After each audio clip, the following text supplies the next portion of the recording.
আচ্ছা, এই ভিডিওটিও ইনভেস্টিং পারপাসে এবং অবশ্যই লং টার্ম ইনভেস্টরদের জন্য। তো এই ভিডিওতে দুটো কোম্পানি নিয়ে আলোচনা করা হবে। দুটো কোম্পানির মধ্যে একটা মিড ক্যাপ ধরনের কোম্পানি আর একটা স্মল ক্যাপ ধরনের কোম্পানি।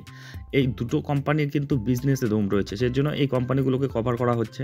বিশেষজ্ঞদের মধ্যে এদের কাছে যথেষ্ট পটেনশিয়াল রয়েছে ভবিষ্যতে আরও বড় কোম্পানিতে পরিণত হওয়ার। এদের বিজনেসের গ্রোথটা দেখলেই বুঝতে পারবেন, এদের ডেটাগুলো, এদের ফান্ডামেন্টাল, ফিনান্সিয়াল যা যাবতীয় এই ভিডিওতে পাবেন। তো এই ভিডিওটি দেখলে এই কোম্পানিগুলো সম্বন্ধে আপনাদের একটা ধারণা আসবে এবং আপনাদের সিদ্ধান্ত নিতে সুবিধা হবে যে এগুলোকে পোর্টফোলিওতে নেওয়া যায় কিনা। তো যাই হোক, চলে আসি সেই কোম্পানিগুলোর পরিচয়ে। আর অবশ্যই একটা কথা, এগুলো যেহেতু স্মল ক্যাপ মিড ক্যাপ ধরনের কোম্পানি, সেহেতু একটু রিস্ক কিন্তু বেশি থেকেই যায়। সেহেতু রিস্ক ম্যানেজমেন্ট ঠিকঠাক রেখে তবেই কিন্তু এই কোম্পানিগুলোর কথা ভাববেন। তো যাই হোক, চলে আসি কোম্পানিগুলোর পরিচয়ে। তো প্রথম যেটা কোম্পানি সেটা হচ্ছে সোনা বিএলডাব্লিউ প্রেসিশন ফরগিংস লিমিটেড। তো এই কোম্পানি সোনা কমস্টার নামেও পরিচিত। তো এর যে এটা হচ্ছে অটো পার্টস বানায়, যে অটো সেক্টরে অটো ভেহিকেলগুলোর যে পার্টসগুলো দরকার হয় সেগুলো এরা তৈরি করে। এদের যদি আপনি টেকনোলজিতে দেখেন, এদের যে ড্রাইভ লাইন, যে বিভিন্ন ধরনের যে ইকুইপমেন্টগুলো হয় সেগুলো এরা তৈরি করে মোটরের ক্ষেত্রে। তারপরে সেন্সর এবং সফটওয়্যারের কাজও এরা করে। ইনোভেশন, টেকনোলজি, রোডম্যাপ এসবের কাজ কিন্তু এরা করে। এদের যদি ক্লায়েন্ট বেস দেখেন, খুবই শক্তিশালী ক্লায়েন্ট বেস রয়েছে। দেখুন, মোটামুটি যে বড় বড় অটো সেক্টরের কোম্পানিগুলো সবগুলো এদের ক্লায়েন্ট। দেখুন, মারুতি সুজুকি, তারপরে মহিন্দ্রা ইলেকট্রিক, তারপরে Mahindra and Mahindra, John Deere, Jaguar and Land Rover, তারপরে এসকর্টস, ডিলমার, অশোক লেল্যান্ড, তারপরে আপনার যে বিদেশি কোম্পানিগুলো রেনল্ট, নিসান, সেগুলোও কিন্তু এদের ক্লায়েন্ট রয়েছে। তো বুঝতে পারছেন, এদের যে নর্থ আমেরিকা, এমনকি যে সাউথ আমেরিকা, মানে গোটা বিশ্বজুড়েই কিন্তু এদের বিজনেস রয়েছে। এদের আমাদের ইন্ডিয়াতে তো রয়েছে, অনেকটাই রেভিনিউ কিন্তু বিদেশ থেকেও আসে। তো এদের কিন্তু যে বিজনেস নেটওয়ার্কটা কিন্তু অনেকটাই বড়। তো এই কোম্পানির যদি আপনি রিটার্ন দেখেন, রিটার্ন প্রথমের দিকেই যা রিটার্ন দিয়েছিল, তারপরে কিন্তু একটা কারেকশন মোডে চলে এসেছিল। সেখান থেকে কিন্তু ইদানিং কিন্তু রিকভার করা শুরু করেছে। আপনি যদি দেখেন, এখনও অল টাইম যে হাই আছে সেখান থেকে মোটামুটি এখনও 15%-এর উপরে, 20%-এর কাছাকাছি কিন্তু কারেকশনে রয়েছে। 661 টাকায় বর্তমানে চলছে। গত 6 মাসের রিটার্ন যদি দেখেন, 13%-এর মতো রয়েছে। গত 1 বছরে 47%-এর মতো একটা ডিসেন্ট রিটার্ন দিয়েছে। আর মানে প্রথম থেকে যারা ধরে রয়েছে তারা 81%-এর মতো রিটার্ন পেয়েছে। এটা মার্কেটে বেশি দিন হয়নি, 2021-এর জুন মাসেই মার্কেটে নেমেছে। তো এই কোম্পানির যদি আপনি ফান্ডামেন্টাল প্যারামিটারগুলো দেখেন, এটা একটা মিড ক্যাপ ধরনের কোম্পানি। দেখুন, মার্কেট ক্যাপিটাল 39,000 কোটির উপরে রয়েছে। প্রাইস আর্নিং রেশিওটা কিন্তু একটু হাই রয়েছে, সেই জন্যই এই কনসলিডেশন বা কারেকশন ফেজের মাধ্যমে কিন্তু চলছে। এতে কিন্তু তার যে প্রাইস আর্নিং রেশিওটা কিছুটা হলেও কুল ডাউন হবে। আর মোট কথা প্রফিটেবিলিটি যদি বাড়ে সেগুলোও দেখে নেব। তার আগে দেখে নিন, রিটার্ন অন ইকুইটি ঠিকঠাকই রয়েছে, 18%-এর উপরে রয়েছে। বুক ভ্যালু 41.5 রয়েছে, বর্তমানে 666 টাকায় চলছে। ফেস ভ্যালু 10ই রয়েছে, ডিভিডেন্ডও দিচ্ছে। তার মানে এর যে ব্যালেন্স শিট এবং এদের প্রফিটেবিলিটি অবশ্যই রয়েছে, নাহলে ডিভিডেন্ড দেওয়ার সাহস পেত না। তো চলে আসি এর যে বিজনেসটা কেমন চলছে। তো লং টার্মে হিসেবে দেখে নেব, 2018 থেকে এর ডেটাগুলো অ্যাভেলেবেল রয়েছে। দেখুন, 2018-তে এদের সেলস ছিল 612 কোটি, এখন সেটা 3000 কোটি। কত গুণ বাড়িয়েছে ভাবছেন? এটা প্রত্যেক বছরই তাদের সেলস বাড়াচ্ছে। 612 থেকে 2019-এ 699 হলো, তারপরে 20-তে 1000 পার হলো, তারপরে 21-এ 1500, তারপরে 2100, তারপরে 2600, এবারে 3000 ক্রস করেছে। তো বুঝতেই পারছেন কী হারে গ্রোথ রয়েছে এই কোম্পানির মধ্যে। প্রফিটেবিলিটি দেখুন, সেখানেও গ্রোথটা খুব সুন্দর। 2018-তে ছিল 78 কোটি, তারপরে সেটা 173 হলো, 360 হলো। কোভিড টাইমে সামান্য কমে গিয়েছিল, তারপরে 362, 395, এবারে 490, মানে 500 পেরিয়ে যাবে। যেহেতু থার্ড কোয়ার্টার অবধি এই রেজাল্টটা, এই ডেটাগুলো রয়েছে। তো প্রফিট এবং তার যে সেলস দেখলেই বুঝতে পারছেন, মানে প্রচণ্ড গতি রয়েছে এই কোম্পানির বৃদ্ধিতে। তো এই কোম্পানির যদি ব্যালেন্স শিটটা দেখেন, সেখানেও খুব স্ট্রেংথ রয়েছে। দেখুন, ব্যালেন্স শিটে তার রিজার্ভ রয়েছে 1847 কোটি এবং সেটা খুব দ্রুত গ্রো করছে। 2018-তে এদের নেগেটিভ ছিল রিজার্ভ, মানে তখন তাদের কোনো রিজার্ভই ছিল না। তারপরে 146 হলো, 1100 হলো, 800 হলো, 1400 হলো, এভাবে বর্তমানে 1800 কোটি। আর ঋণ রয়েছে তার চেয়ে অনেক কম ঋণ রয়েছে, 386 কোটির তাদের ঋণ রয়েছে, যেটা লং টার্মেই রয়েছে হচ্ছে মাত্র 39 কোটি। মানে বলা যায় স্ট্রং ব্যালেন্স শিট এটাকে।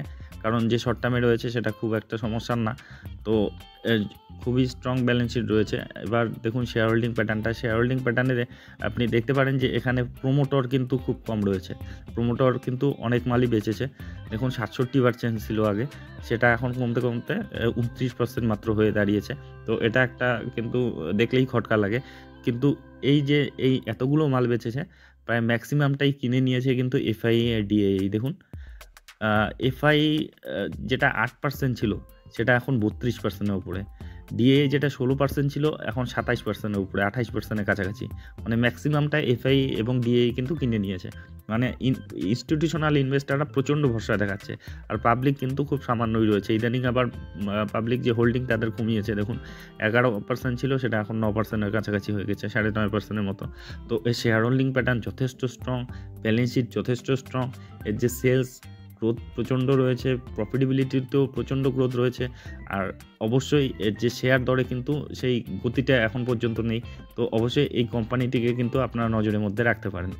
এর পরের যেটা কোম্পানি রয়েছে সেটা স্মল ক্যাপ ধরনের কোম্পানি, প্যাকেজিং সেক্টরে এটা কাজ করে, মলটেক প্যাকেজিং। এবং এই কোম্পানির যদি আপনি প্রোডাক্টগুলো দেখেন, প্রোডাক্টগুলো বিভিন্ন সেক্টরে ইউজ হয়, যেমন টুইস্ট লক প্যাকগুলো যেগুলো হয় সেগুলো কন্টেনার তৈরি করে, তারপরে পেইন্টের জন্য যে কন্টেনারগুলো হয় সেগুলো তৈরি করে। এরা প্লাস্টিকের যে কন্টেনার হয় সেইগুলোর ক্ষেত্রে কিন্তু এরা স্পেশালিস্ট।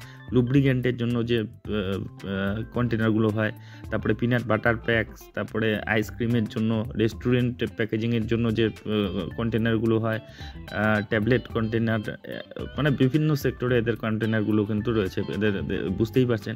আর এদের যে ইটা দেখুন, এদের ক্লায়েন্টগুলো দেখুন, Cadbury, Amul, Dabur, Hindustan Unilever, Nestle, তারপরে হিমালয়া রয়েছে, তারপরে আপনি যদি দেখেন হিন্দুস্তান ইউনিলিভার, তারপরে হলদিরামস, তারপরে প্রচুর ক্লায়েন্ট বেস রয়েছে। মানে বিশেষ করে এফএমসিজি সেক্টরের যে কোম্পানিগুলো রয়েছে, সেই যে টপ গ্রেডেড কোম্পানিগুলো, সেগুলো কিন্তু এই কোম্পানির মানে ক্লায়েন্ট আর কি। দেখুন পার্লে, পেপসি, স্কুপস, এমটিআর এসবের মতো কোম্পানি, আইটিসির মতো কোম্পানি, তারপরে পিএনজি, ক্যাডবেরি। তো বুঝতেই পারছেন এদের কতটা ক্লায়েন্ট বেস কতটা স্ট্রং রয়েছে। তো এই কোম্পানির যদি আপনি রিটার্নটা দেখেন, দেখুন গত 5 বছরে 246% মতো কিন্তু ডিসেন্ট রিটার্ন দিয়েছেন। আর চার্ট প্যাটার্নটা দেখলে বুঝতে পারছেন একটা কনসলিডেশন ফেজের মধ্য দিয়ে যাচ্ছে। এখনও অল টাইম হাই থেকে দেখলে মোটামুটি 15-20%-এর মতো কিন্তু কারেকশন দেখতে পারবেন। হ্যাঁ, 20%-এর উপরে কারেকশন দেখতে পারবেন। আর এটা এক সময় 1000 টাকা 1100 টাকায় চলে গিয়েছিল, সেখান থেকে এখন 864 টাকায় পাওয়া যাচ্ছে। যদি 6 মাসের রিটার্ন দেখেন নেগেটিভে রয়েছে, গত 1 বছরের রিটার্ন দেখেন নেগেটিভে রয়েছে। মানে গত কিছুদিন ধরেই কিন্তু এটা মোটামুটি 1-1.5 বছর ধরে কিন্তু কোনো রিটার্নই দেয়নি বলতে গেলে।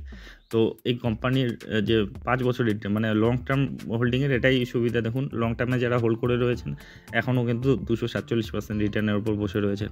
ম্যাক্সিমাম চার্টটা দেখলেই বুঝতে পারছেন লেফট টু রাইট উপরের দিকেই হচ্ছে। তো এই কোম্পানির যদি আপনি ফান্ডামেন্টাল প্যারামিটারগুলো দেখেন, এর যে মার্কেট ক্যাপিটাল মাত্র 2859 কোটি, একেবারেই মানে ছোট অবস্থায় রয়েছে। প্রাইস আর্নিং রেশিওটা এখন মোটামুটি ঠিকঠাক দিকে 39-এর কাছাকাছি। রিটার্ন অন ইকুইটি 16%-এর উপরে রয়েছে, 179 রয়েছে এদের বুক ভ্যালু, আর বর্তমানে 850 টাকার উপরে পড়ে চলছে। ফেস ভ্যালু 5 রয়েছে, ডিভিডেন্ড দিচ্ছে 0.69% হিসাবে। এখন এদের বিজনেসটা দেখুন কেমন গ্রোথ রয়েছে। 2018 থেকে যদি দেখেন তখন এদের সেল ছিল 339 কোটি, এখন সেটা 706 কোটি। এবং মানে ধীরে হলেও কিন্তু তারা মানে দিন মানে বছরে গ্রো করছে। দেখুন 339 থেকে 396 হলো, তারপরে 437, 479, 631, 730, এখনও থার্ড কোয়ার্টার অবধি 706। প্রফিটেবিলিটি যদি দেখুন সেখানেও গ্রোথ রয়েছে। 2018-তে 32 কোটি ছিল, সেটা এখন বাড়তে 72 কোটি হয়েছে। তো সেলস এবং প্রফিটেবিলিটিতে কিন্তু লং টার্মে হিসাবে কিন্তু গ্রোথ রয়েছে। তো ইদানিং কিন্তু একটু স্লো ডাউন হয়েছে তাদের যে গ্রোথের হারটা। তো এই ধরনের কোম্পানিগুলো কিন্তু সমস্যায় পড়েছে, কারণ এদের যে প্রোডাকশন কস্টটা কিন্তু বেড়ে গিয়েছে। বিশেষ করে এরকম প্লাস্টিকের যে কন্টেনার, মানে এতে যে কেমিক্যালের দরকার হয়, সেই কেমিক্যাল বা যে কাঁচামালের মোট কথা আর কি, র ম্যাটেরিয়ালের দরকার হয়, সেগুলোর দাম বেড়ে যাওয়ায় তাদের যে খরচাটা বেড়ে যাওয়াতে তাদের যে প্রফিটেবিলিটিটা কমে গিয়েছে, সেলসও কিছুটা কমেছে। তো সেলস তো মানে খুব একটা কমেনি, কিন্তু একটু ফ্ল্যাটিশ ভাব দেখা যাচ্ছে, কিন্তু একটা সুন্দর গ্রোথ কিন্তু রয়েছে। তো ব্যালেন্স শিট যদি দেখেন সেখানেও কিন্তু স্ট্রেন্থ দেখতে পাবেন। দেখুন 576 কোটির রিজার্ভ রয়েছে, সেটা খুব দ্রুত গ্রো করছে। 2018-তে 167 ছিল, সেটা এখন 576 কোটি। তো বুঝতেই পারছেন তাদের রিজার্ভ কতটা শক্তিশালী। আর যদি ঋণ দেখেন, ঋণ আগে বেশি ছিল, এখন কিন্তু কমিয়ে 77 কোটির মতো ঋণ রয়েছে। এটাও দেখে নিই লং টার্মে কি শর্ট টার্মে। লং টার্মে মাত্র 9 কোটির মতো ঋণ রয়েছে, যেটুকু রয়েছে শর্ট টার্মেই রয়েছে। তো যথেষ্ট স্ট্রং ব্যালেন্স শিট রয়েছে, বুঝতেই পারছেন। আর এর যদি শেয়ার হোল্ডিং প্যাটার্নটা দেখেন, শেয়ার হোল্ডিং প্যাটার্ন দেখবেন 32% মতো রয়েছে প্রমোটর, 32.86%। আর এফআই রয়েছে 16%-এর উপরে, ডিআই রয়েছে 19%-এর উপরে, আর পাবলিক রয়েছে 31%-এর মতো। একটা জিনিস লক্ষ্য করলেন যে দুটো কোম্পানির ক্ষেত্রেই কিন্তু এফআই, ডিআই, প্রমোটর সকলেই কিন্তু রয়েছে এবং হোল্ডিং কিন্তু রেখেছে। আগের কোম্পানিটা যে প্রমোটররা যে মাল বেচেছে গোটাটা এফআই, ডিআই কিনে নিয়েছে। মোট কথা যেটুকু মাল ঘোরাঘুরি করছে ইনস্টিটিউশনাল ইনভেস্টর প্রমোটরদের হাতেই কিন্তু ঘোরাঘুরি করছে। এক্ষেত্রে সামান্য কিন্তু দেখুন আগে 42%-এর মতো ছিল হচ্ছে পাবলিক, সেটা এখন কমিয়ে 31%। এই মালটা কিন্তু পুরোটাই এফআইআই এবং ডিআই কিনে নিয়েছে। দেখুন আগে 13% ছিল,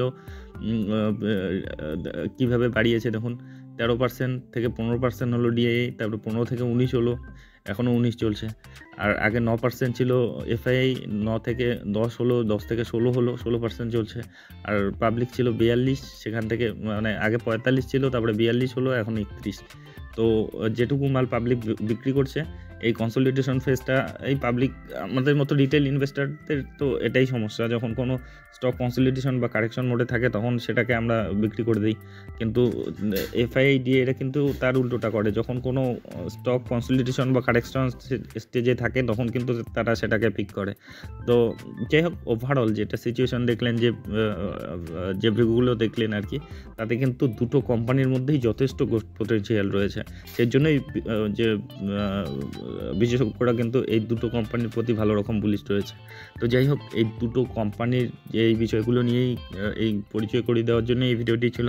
তো এ ধরনের ভিডিও যদি আপনার উপকারে লেগে থাকে তবে অবশ্যই চ্যানেলটি সাবস্ক্রাইব করে রাখবেন।